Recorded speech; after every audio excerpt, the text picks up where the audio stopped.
Hello বন্ধুরা, আপনারা সবাই কেমন আছেন? আশা করি অনেক ভালো আছেন। নাজমা আর চ্যানেলে আপনাদেরকে স্বাগতম। তো আমি আজকে আপনাদেরকে দেখাবো গলা সেট করা। তো আমি এখন একটা গলা এখানে কাটিং করে কাপড়ের উপর সেলাই করে নিয়েছি। এরপর আমি কাপড়ের জামার উপরে গলাটা লাগিয়ে নিব। তো কিভাবে লাগিয়ে নেই আপনাদেরকে সেটা আমি পুরো প্রসেসিংটা দেখিয়ে দিব। আমি এখানে গলার কাপড়টা এবং জামার কাপড়টা দুটোই নিয়েছি। এভাবে সমান করে রেখে আপনারা যদি চান মাঝখানে একটা সেলাই দিতে আপনারা সেটা করে নিতে পারেন। আমি মাঝখানে সেলাই দেইনি। এখন আমি সাইড দিয়ে সেলাইটা করে নিচ্ছি। তো আপনাদের সুবিধা যেভাবে হয় আপনারা ওভাবেই করবেন। মাঝখানে একটা সেলাই দিলে যা হয় এটা আপনার গলাটা সরে যাবে না, সেজন্য একটা সেলাই দিয়ে দেওয়া যায়। তো আপনারা দিলে দিতে পারেন আর না দিলে না দিতে পারেন, তা আপনাদের ইচ্ছাকৃত ব্যাপার। এরপর আমার গলা এখানে সেলাই করা শেষ। আমি এখন গলাটা কাটিং করে নিব। কাটিং করার পর আমি ছোট ছোট করে কাট করে নিব, এতে গলার ভাঁজটা সহজে আসে। এরপর আমি এখানে একটা চাপ সেলাই দিয়ে নিব। তো আপনারা এটা আয়রন করেও নিতে পারেন বা এইভাবে আমার মতো চাপ সেলাইও দিয়ে দিতে পারেন। একবারেই সহজ, এভাবে গোল গলা বানানো সব থেকে সহজ।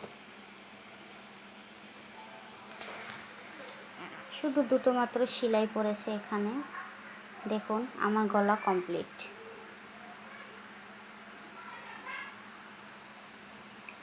এভাবে আপনারা সব কাপড়েই গলা সেটিং করতে পারবেন।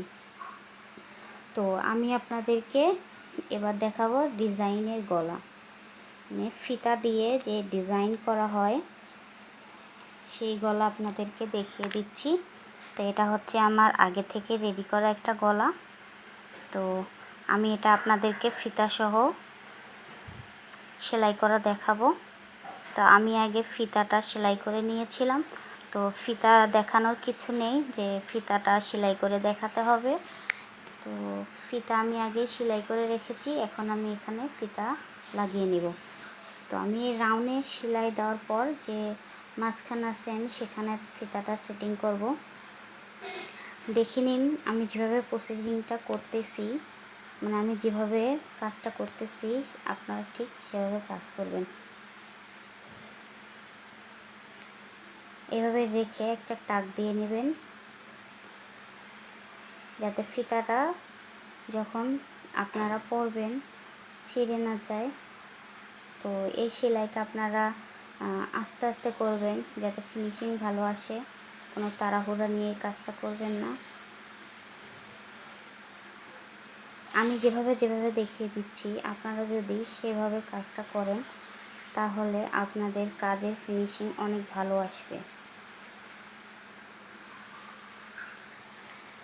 ফুল ভিডিওটা দেখবেন। এবার এখানেও আমি একটা ফিতা লাগিয়ে নেব।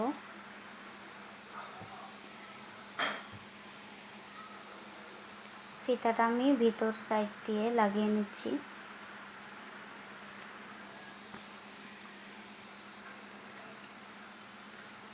এভাবে আপনারা যে কোনো ডিজাইন দিয়ে ফিতা লাগিয়ে নিতে পারেন, ফিতা ছাড়াও করতে পারেন। এখানে আপনারা ফিতার বদলে মুতি দিতে পারেন, এটা যার যার ইচ্ছা। এখন দেখুন দেখতে এরকম হবে। তো আমি এখন গলাটা কাটিং করে নিচ্ছি, কাটিং করে আপনাদেরকে দেখিয়ে দিচ্ছি।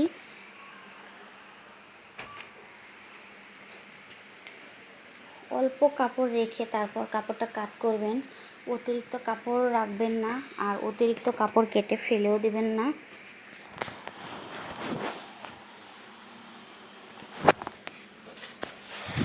এখানে আপনারা পরিমাণ মতো কাপড় রাখবেন। এরপর একটু কাট করে নেবেন।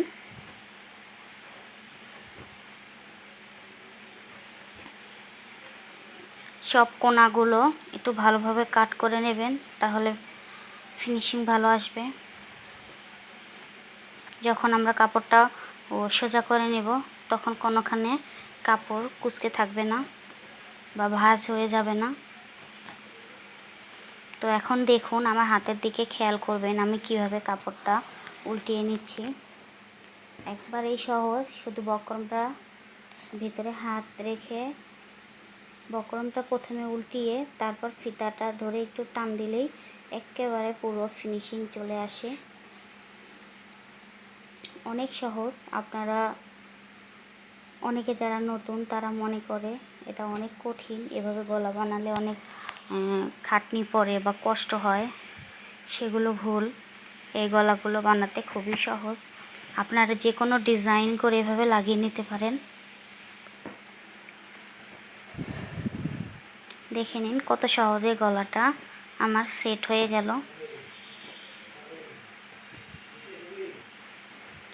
এবার এভাবে ভাঁজ করে একটু টেনে টেনে সুন্দর করে ভাঁজগুলো দিয়ে নেবেন, তাহলে গলাটা অনেক সুন্দর হবে। দেখে নিন আমি গলাটা কিভাবে করেছি। আপনারা ফুল প্রসেসিংটা এভাবে করার চেষ্টা করবেন। এখন একটু আয়রন করে নিলেই কাজ শেষ সেট করা। তো আমার ভিডিওটা ভালো লাগলে লাইক কমেন্ট করবেন। আমার ইউটিউব চ্যানেল থেকে দেখলে সাবস্ক্রাইব করবেন, ফেসবুক থেকে দেখলে ফলো করে দেবেন। ফুল ভিডিওটা দেখার জন্য ধন্যবাদ।